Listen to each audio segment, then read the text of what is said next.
Well, Lewis, Friday in Monaco, always important, always intense. Patience was required a bit out there today, but how was it? Oh, amazing. It was awesome. It was just literally the coolest track ever to drive. The most fun. Every year is such a blast. It doesn't matter what car you're in. Of course, it helps when you're in a car that feels good and it's quick, but with the grip, the speed, it's narrow, it's fast, it's the best roller coaster ride of the year. So, and it's such a privilege, we're one of 20 drivers that get to drive this track. So I definitely felt this morning I was like, I text Ellen, who's been my assistant for like 20 years, and I text her and I was like, I can't believe I'm still so lucky to be able to do this every year, and I was so excited for the day. So it went smoothly. P1 was a little bit of a challenge of traffic and everything. P2 was much better. Got a little bit of time to find. Charles is very quick, but otherwise a good session. It's a tiny amount of time. I think there's like a tenth in it, or less than a tenth. Yeah. So what's Saturday going to look like? You're going to tell the boys just to clean the car, don't touch it, setup's all right, or still going through data and onboard laps? What's the plan? Yeah, so I think the time, I think I would say there's more to find in my driving, in lines, in braking. I've got 1/10, for example, just in turn one. So but there's bits here and there throughout the lap. But then the car, there are like the subtle changes I think need to make. So I will not be making many changes at all. We might change one small thing, like a bit of tiny, quarter of a degree of camber or something like that, but maximum. And if I told you that in the most iconic streets of motor racing, Lewis Hamilton not only piloted a Ferrari, but used it as a weapon to challenge the tradition of the Scuderia and redraw his destiny in F1 2025? Since the beginning of the 2025 season, the Ferrari team has traveled through a tortuous path that reflects both the weight of its expectations and the relentless realities of the modern Formula One. Despite the recovery signals observed at the end of the previous year, with a more rational organizational structure under the command of Frédéric Vasseur and some outstanding actions by Charles Leclerc, the Italian team has failed to consolidate as a true contender to the title in the first races of the new calendar. Doubts about the potential of the SF-25 have grown a career to Carrera, especially given the inability of the car to maximize performance in classification sessions, which has severely limited their career possibilities. Lewis Hamilton's arrival to the team was a media and technical earthquake. A 7-time world champion, undisputed symbol of a golden era in Mercedes, now dressed in red and facing a learning curve that even he anticipated. For Hamilton, this change has not been merely a physical transfer to another garage. It has involved a background transformation. Adapt to a radically different corporate culture, to less dependent engineering methods of automated predictive tools and more focused on intuition and pilot feedback, has required a total reformulation of its approach.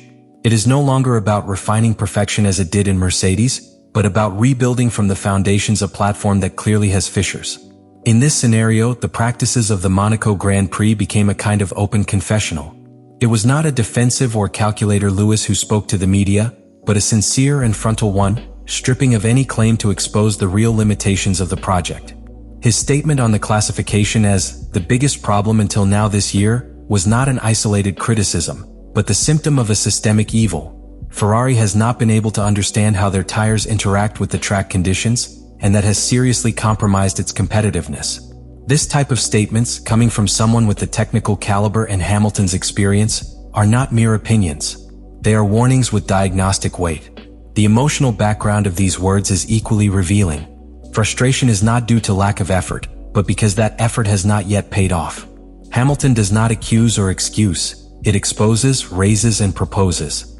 He acknowledges that both he and the team have ideas to explore, and that although the Monégasque layout is not ideal for experiments, the context forces. In Formula One, when you are in containment mode, any opportunity is valid to try a break. And that is what Ferrari is trying with Hamilton. Break the cycle. A break that begins with the truth, and that truth is that the team is far from where it needs to be. Lewis Hamilton showed in Monaco that Ferrari is willing to cross a line that he has rarely been willing to touch in his recent history, that of open experimentation in very high-pressure conditions. When he declared that both he and the team have ideas that will prove this weekend, the message was not only technical, it was deeply political. In Ferrari, each technical decision is also a message to Maranello, the Tifosi, and the Italian press. What Hamilton proposes is not simply a setup change, it is a redefinition of priorities. Instead of continuing to refine a concept that has proven inconsistent, they choose to intervene surgically with solutions from the past, seeking to recover a platform that gave them success on one of the most technical and emblematic tracks of the calendar. The central piece of this new strategy was the surprising return of the rear spoiler of the SF-25, an aerodynamic component that had been key in the dominant victory of Charles Leclerc in Monaco 2024. This apparent setback, more than an admission of failure in the development of the SF-25 aerodynamics and low average speed. In Monaco, where low-speed traction, braking stability, and the ability to heat front tires are essential, any marginal advantage can become an absolute differential. This decision reveals a deeper problem in SF-25. Its operational window is too narrow. That is, it only works optimally in a very specific range of track conditions and configuration. This type of structural weakness is difficult to correct on the march without compromising other areas of the car. Upon returning to a configuration of the past, Ferrari looks for a stable base from which to build without having to reinvent the entire package. However, it is not an exact copy. The SF-24 spoiler has been slightly adjusted to adapt to the chassis and the aerodynamic flow of the new car, an integration exercise that challenges engineers and demands immediate response on the track. In parallel, new front suspension geometries are being evaluated, another of the critical points of the SF-25. The lack of precision in the direction and an inconsistent response of the front axle have been a source of complaints for both Hamilton and Leclerc. For a pilot who builds his trust from stability in the front train, as is the case of Lewis, this defect can be a psychological ballast as important as technical. The new components in Monaco do not seek to reinvent the concept, but to eliminate flexion points that introduce variability in the dynamic behavior of the car. Less flexion, more predictability. And in a circuit like Monaco, where errors are not forgiven, that can make a difference between the podium and abandonment. It is important to understand that these evidence are not isolated decisions. They are part of a much broader process of internal reconfiguration within Ferrari, where Hamilton's influence begins to feel beyond cockpit. The team is beginning to adopt a more flexible, less reactive mentality, more proactive. And in that change of approach, each experiment is a declaration of principles. Ferrari is no longer here to survive. He is actively looking for how to dominate again. Although that means rewriting your own way of working, career at career.in, the core of the third act, there are not only the data or components of the SF-25, but the human being behind the steering wheel. Lewis Hamilton is not simply a superstar of motoring, it is a figure that has redefined what it means to be a pilot in the modern era of Formula One. Its landing in Ferrari, beyond media noise, implies a cultural change within an organization that has oscillated between tradition and innovation without finding the balance necessary to be champion again. And it is precisely at this point where the human impact becomes crucial. Hamilton has not reached Ferrari to adapt to his ways, it has arrived to transform them from within. When Hamilton says that, "I feel more comfortable in the team, here things work differently. They have never had anyone like me," he is not simply talking about internal dynamics. It is underlining a generational fracture within the Ferrari ecosystem. In a team historically marked by closed hierarchical structures, where the pilot was coupled to a pre-designed system, there is now space to a figure that requires active participation, which challenges established procedures and that, above all, brings with it a work culture based on intensive technical collaboration. Hamilton does not impose, it persuades. It does not order, he suggests. But each word weighs as a technical report in the engineering room. The Monaco GP has, for him, an emotional component difficult to quantify. It is not just another circuit in the calendar, it is a symbolic territory. One where Ferrari has lived glorious triumphs and tactical tragedies. One where perfection is not an option but a requirement. Therefore, his reflection of having dreamed for years with how a Ferrari would feel in those streets is much more than nostalgia. It is the evidence that, despite its legend, Hamilton remains moved by curiosity, by the desire to discover new sensations to the limit.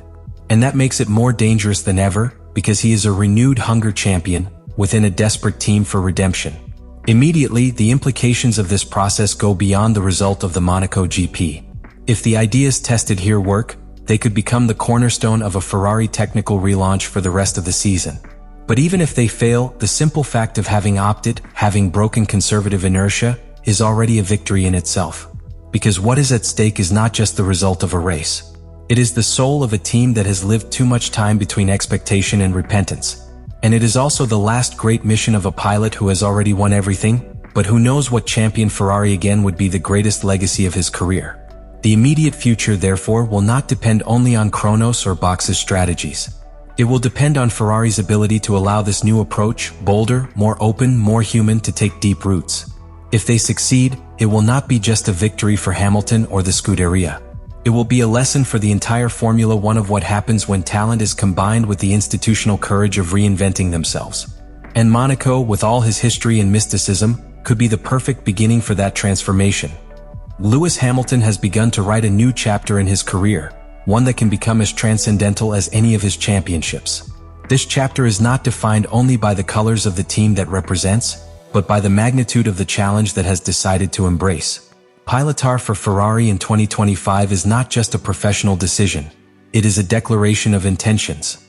It is to accept the weight of a glorious history and, at the same time, the burden of a decade of breeding and promises breached. And in this context, the practices of the Monaco Grand Prix acquire a dimension that goes beyond track performance. What has been witnessed in Monte Carlo is a technical, strategic, and human gesture that can redefine the course of a whole season. Hamilton's statements have acted as a catalyst for a culture that has long been rigid, fearful of change, attached to traditions that no longer offer answers in the ultra-competitive environment of the modern Formula One. The mere fact of actively experiencing with past components, of opening the technical dialogue to new voices, and allowing a pilot to directly influence the philosophy of development of a car, represents a break in Ferrari's operational mentality. And although the immediate results are yet to be seen, the most important thing is what this movement symbolizes: the beginning of a new way of thinking within Maranello. A way of work where experience and boldness are found. Where respect for history is not an anchor, but an impulse. Where each lap is not just another fact, but an opportunity to redefine what it means to compete, adapt, and overcome. The figure of Hamilton then becomes more than a pilot. It becomes a change agent. In a silent leader who, beyond the chronometers, is modifying the way Ferrari faces his own challenges. If this model thrives, if this symbiosis between veteran and technical evolution is maintained, then what was seen in Monaco will not be an exception, but the prelude to a different era. And that, in Formula One, is extremely rare. Because beyond speed, beyond technology, which really defines the great teams and the great champions, it is their ability to adapt, learn, and above all, to reinvent themselves when everything seems to be against it. What Lewis Hamilton and Ferrari have launched here is not measured with chronometers. It is measured with courage. And if there is a lesson to learn from these Monaco GP practices, sometimes to change fate, the only thing needed is to start telling the truth even if it hurts.